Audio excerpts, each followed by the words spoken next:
Hello everyone, welcome to my YouTube channel. तो आज हमारा टॉपिक है chapter 1 number system, exercise 1.1 question number 1।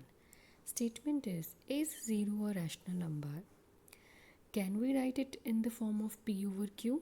यहाँ पे फ्रैक्शन पी क्यू लिखा है, it means p over q है।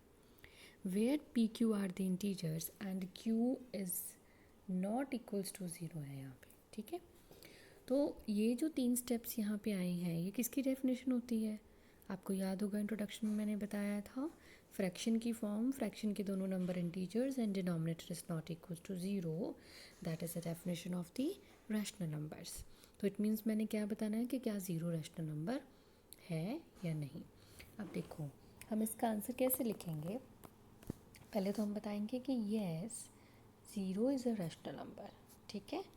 Zero is a rational number, ये हमने फर्स्ट इसका आंसर दे दिया।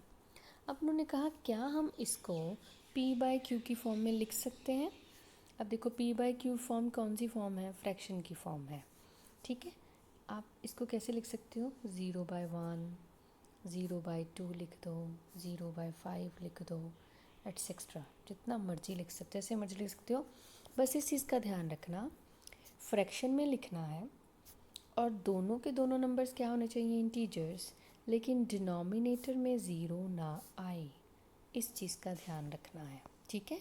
इट मीन ज़ीरो आपने लिखना है लेकिन न्यूमिनेटर में लिखना है, डिनोमिनेटर में नहीं लिखना, ठीक।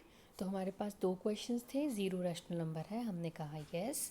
फिर उन्होंने कहा क्या आप इसको पी ओवर क्यू की फॉर्म में लिख सकते हो, where P and Q are the integers and Q is not equals to zero. तो ये हमने कहा कि येस हम इनको लिख सकते हैं और ये हमने लिख के बता दिया। जैसे मैंने 0/1 लिखा था तो इट मीन्स ये पी ओवर क्यू फॉर्म बन गया, ठीक है। दोनों के दोनों क्या है? इंटीजर्स, और डिनोमिनेटर ज़ीरो नहीं है। तो जो स्टेटमेंट में तीनों कंडीशन पूछी थी वो अप्लाई हो रही है, ठीक है। तो इट मीन्स हम ज़ीरो को इस तरह से भी लिख सकते हैं।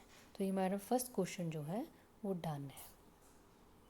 अब देखो सेकंड क्वेश्चन की स्टेटमेंट क्या है, find 6 rational numbers between 3 and 4। ये सेकंड क्वेश्चन है। थर्ड क्वेश्चन है फाइंड रैशनल नंबर्स। इस तरह टाइप के क्वेश्चन जो होते हैं ना वो इम्पॉर्टेंट होते हैं, ठीक है। और इनको करने के बहुत सारे मेथड्स हैं, आप जिस मेथड से मर्जी कर सकते हो। योर आंसर में भी डिफ़र, आपके आंसर्स डिफरेंट आ सकते हैं, लेकिन मैं आपको इसमें सबसे बेस्ट इजी वे बताऊंगी इन क्वेश्चंस में। अगर आपके पास इस तरह का क्वेश्चन आ जाए कि 2 नंबर्स के बीच में आपने इतने इतने इतने रैशनल नंबर्स बताने हैं, तो सबसे पहला काम क्या करना आपने, जैसे कि आपके पास ये नंबर्स दिए गए हैं, फर्स्ट ऑफ ऑल आपने क्या करना, आपके पास जो नंबर दिया गया है उसका डिनोमिनेटर सेम है ये चेक करना है। डिनोमिनेटर सेम है या नहीं, अगर तो है तो आप नेक्स्ट स्टेप पे चले जाओगे। If denominator is not same then take LCM. LCM लेके उसको सेम करना है। आप प्रीवियस क्लासेस में 7th क्लास में ऐसे करते थे, ठीक है। तो यहाँ तो लकीली डिनोमिनेटर सेम है, तो अब नेक्स्ट स्टेप क्या होगा?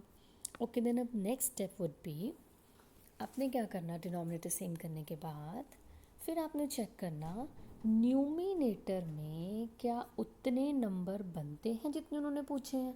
उन्होंने कितने पूछे हैं? 6, यहाँ पे है 6 रैशनल नंबर्स।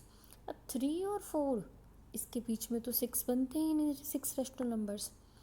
अगर तो बनते हैं फिर तो आपका आंसर वहीं पे लिखा जाएगा, ठीक है, वो बीच वाले नंबर लिख देने। अगर नहीं बनते फिर आपने क्या करना, फिर आपने क्या करना, जो आपको स्टेटमेंट दी गई है उसको 10 के साथ मल्टीप्लाई कर देना, न्यूमिनेटर को भी और डिनोमिनेटर को भी।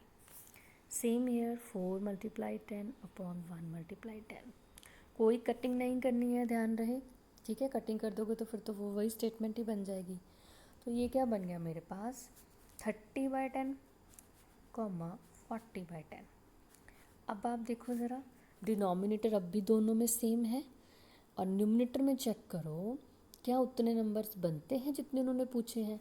30 और 40 के बीच में से 6 नंबर्स आ रहे हैं, ठीक है। इनके बीच के देखने, बिटवीन वर्ड है, तो 30 और 40, 31 से लेके 39 तक आपके 6 रैशनल नंबर्स, आप कोई भी 6 रैशनल नंबर लिख सकते हो, 31 से लेके 39 तक होनी चाहिए, ठीक है।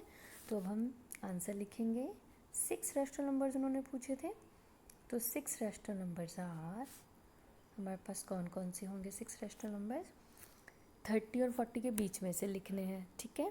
तो कहाँ से स्टार्ट करेंगे, मैं यहाँ लिख रही हूँ 31/10, देन 32/10, देन 33/10। आप बीच में से स्किप करके 39 भी लिख सकते हो, आपकी मर्ज़ी है। मैं एक सीक्वेंस में लिख रही हूँ 34/10, 35/10, ठीक है।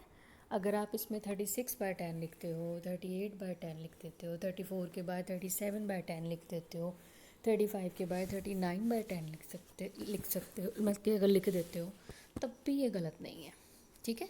क्योंकि मेरे पास 31 से लेकर 39 तक के ही सारे नंबर हैं जो मैंने लिखने हैं, तो आप कोई भी लिख सकते हो, बस मैंने एक सीक्वेंस फॉलो की है, ठीक है जी।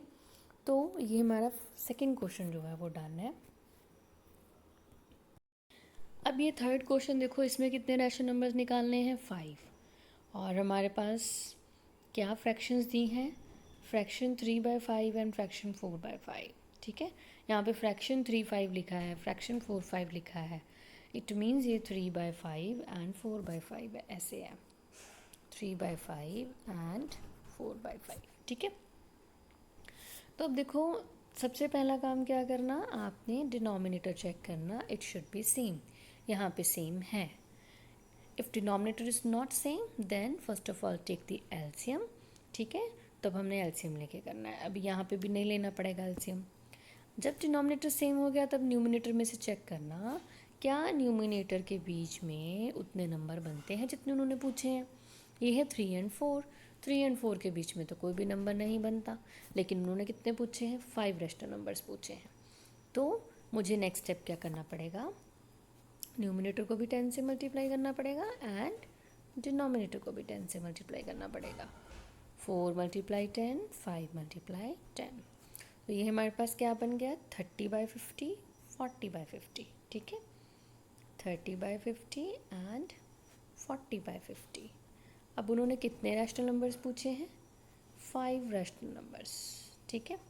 तो 5 रैशनल नंबर्स कौन से होंगे, अब देखो पहले दोबारा से चेक कर लो, डिनोमिनेटर सेम है और न्यूमिनेटर के जो नंबर्स दिए हैं उनके बीच में 5 नंबर आते हैं। देखो 30 और 40 के बीच में कम से कम 5 नंबर तो आते ही हैं, कहाँ से लेके कहाँ तक आते हैं, 31 से लेके 39 तक, ठीक है। तो ये सेम सेकंड क्वेश्चन जैसा बन जाता है, बस ये है डिनोमिनेटर उस उधर 10 था, यहाँ पे 50 है। तो आप इस पर कैसे नंबर्स लिख सकते हो, 31/50, 33/50 लिख लो, मैं स्किप कर रही हूँ, देन 35/50 लिख लो, क्योंकि कोई फ़र्क नहीं पड़ता, ये नंबर 30 एंड 40 के बीच में ही आते हैं। 37/50 लिख लो एंड 39/50 लिख लो, ठीक है। हो सकता है ये आपके जो बुक के पीछे आंसर्स हैं उसके साथ मैच ना करें, बट ये आपके आंसर्स भी ठीक हैं। इन क्वेश्चंस को करने का सबसे ईजीएस्ट वे है ये, ठीक है जी। तो ये हमारा क्वेश्चन नंबर 3 भी कंप्लीट हो रहा है। ओके, देन अब है हमारा क्वेश्चन नंबर 4। इसका फर्स्ट पार्ट है, हमने इसमें ट्रू और फॉल्स ही बताना और रीज़न देना है, ठीक है। ये हमारे इंट्रोडक्शन में से ही कवर हो जाता है, क्योंकि इंट्रोडक्शन में हमने ये चीज़ें की थी। First part is every natural number is a whole number. अब देखो नेचुरल नंबर्स कौन से होते थे, नेचुरल नंबर कौन से होते थे, स्टार्ट फ्रॉम 1, ठीक है। होल नंबर्स कौन से होते थे, स्टार्टिंग फ्रॉम 0। अब क्वेश्चन क्या है कि हर एक नेचुरल नंबर होल नंबर होता है। अब आप ध्यान से देखो, नेचुरल नंबर 1 से स्टार्ट होता है, होल नंबर 0 से स्टार्ट होता है, तो हर नेचुरल नंबर होल नंबर होता है। अब देखो नेचुरल नंबर 1 से स्टार्ट होता है, 1 आता है होल नंबर में, येस। देन उसके बाद 2 आ रहा है, 2 आता है होल नंबर में, येस। देन उसके बाद 3 आ रहा है, 3 आता है होल नंबर में, येस। तो इट मीन्स हमारे फर्स्ट पार्ट का आंसर होगा येस। अब अगर इसका उल्टा होता कि every whole number is a natural number, तो ये रॉन्ग हो जाना था। क्यों, क्योंकि 0 होल नंबर में आता है, नेचुरल नंबर में 0 नहीं आता। बाकी सारे नंबर तो टैली करेंगे, लेकिन 0 की वजह से हमारा आंसर नो हो जाएगा, ठीक है। लेकिन फ़िलहाल उन्होंने ये पूछा every natural number is a whole number, तो उस कंडीशन से हमारा आंसर क्या होगा, येस। देन उसके बाद है अब हमारा second part, every integer is a whole number. Every integer is a whole number. अब देखो इंटीजर्स क्या थे, इंटीजर्स होते थे 0 मिडल में आता है, देन राइट साइड पे पॉजिटिव वैल्यूज़ आती हैं, लेफ़्ट साइड पे नेगेटिव वैल्यूज़ आ जाती होती हैं। और होल नंबर में क्या होता है 0 1 2 3, ठीक है। अब ध्यान से देखो, होल नंबर में 0 1 2 3 ये पार्ट आता है, इंटीजर्स में होल नंबर यहाँ पे है। इट मीन्स ये नेगेटिव नंबर जो हैं वो होल नंबर में नहीं आते। अब उन्होंने क्या कहा, every integer is a whole number. It means integer जो है, हर एक इंटीजर होल नंबर होता है। अब देखो इंटीजर में सिर्फ इतना सेक्शन होल नंबर में आता है, सिर्फ ये नेगेटिव वाले होल नंबर में नहीं आ रहे। तो it means every integer is not a whole number. तो your answer will be no या फॉल्स। यहाँ ट्रू फॉल्स लिखा तो फॉल्स आ जाएगा, राइट। अब इसका उल्टा होता, every whole number is a integer, तो वो राइट था, क्योंकि सारे होल नंबर इंटीजर्स में तो आते ही आते हैं, ठीक है। लेकिन यहाँ पे क्या पूछा गया, every integer is a whole number, तो दिस इज़ फॉल्स, राइट। अब थर्ड पार्ट है, every rational number is a whole number. अब देखो रैशनल नंबर हमने क्या की थी डेफिनेशन इसकी, P over Q form. P and Q क्या होंगे, they are integers and Q is not equals to 0। मैं शॉर्ट फॉर्म में लिख रही हूँ, ठीक है। अब होल नंबर क्या होते हैं, they starts from 0। Okay, now our question is every rational number is a whole number.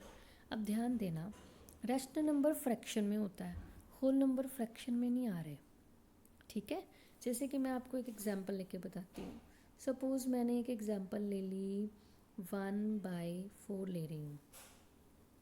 अब ये रैशनल नंबर तो है, पी ओवर क्यू फॉर्म है, दोनों के दोनों इंटीजर्स हैं और नीचे वाला नंबर 0 नहीं है, लेकिन ये होल नंबर नहीं है, क्योंकि जो इसका क्योंकि ये फ्रैक्शन में आ रहा है और होल नंबर फ्रैक्शंस में नहीं होते।